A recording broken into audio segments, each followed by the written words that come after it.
E ontem, num pronunciamento feito em rede nacional de rádio e TV, o ministro Fernando Haddad anunciou o pacote de medidas de contenção de gastos na tentativa de dar uma sobrevida ao arcabouço fiscal e retomar a confiança nas contas públicas.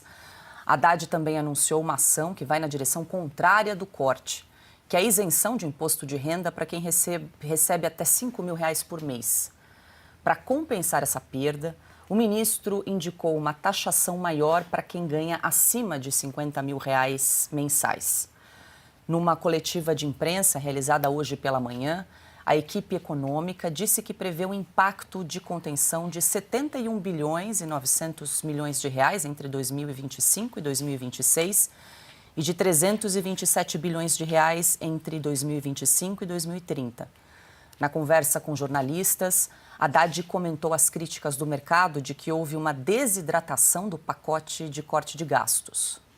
Eu sei que vocês ouvem o mercado e é dever de vocês ouvir o tal mercado, mas também tem que colocar em xeque as projeções que não foram realizadas, que não foram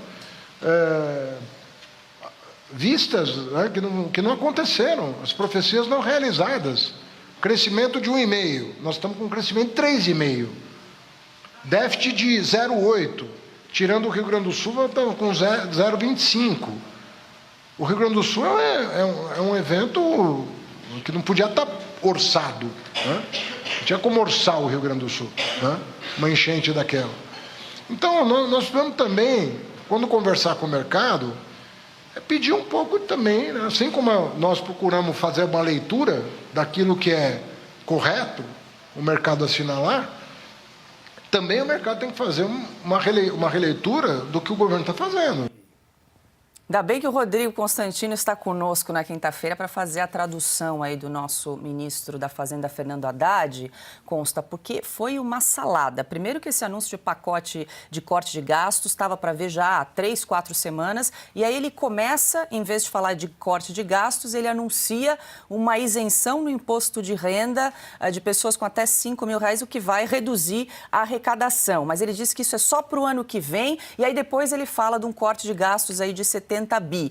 Ficou extremamente confuso, aí ele fica até irritado com as perguntas da imprensa, porque, claro, ele fez uma salada, misturou tudo.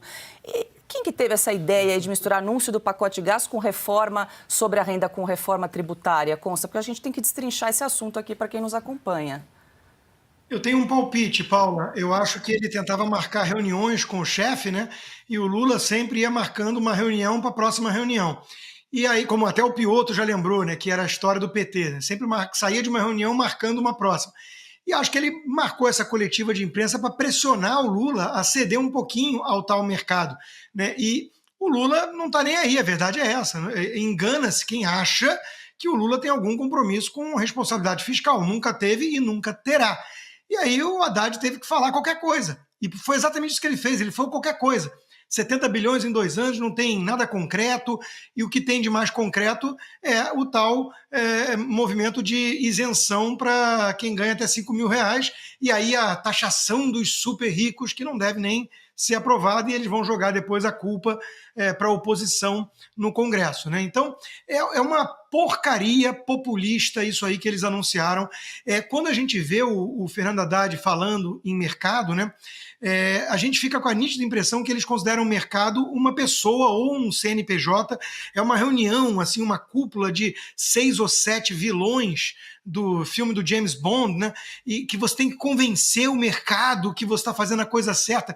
O mercado é um processo dinâmico de interação de milhares e milhares de investidores do mundo todo. Não é essa coisa que você senta com o mercado e fala, né? Quando eles tratam dessa maneira, eles mostram já a profunda ignorância deles sobre o que é o mercado.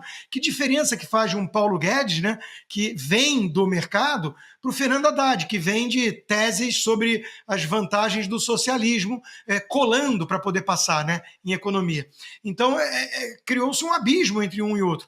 E agora dá vontade de resgatar, né, tudo aquilo que esses petistas falavam quando o câmbio estava subindo. Tinha um contexto de uma pandemia, de um monte de coisa que não tem hoje. Mas quando o dólar bateu 5, a gente lembra o que disse Flávio Dino, o que disse Simone Tebet, o que disse o próprio Lula. E agora que bateu 6, sem pandemia. De quem é a culpa, afinal de contas? Talvez do dinossauro voraz, como já chamou uma vez o Lula, o próprio mercado. E eu me pergunto, e a turma dos Faria Limers? E aquele pessoal todo de gestão de recursos, todo mundo muito respeitado, renomado e bem-sucedido, que fez o L? Esse pessoal não tinha a menor noção do que era o PT e do que queria o Lula? Eles não têm compromisso com responsabilidade fiscal. É difícil assimilar essa realidade?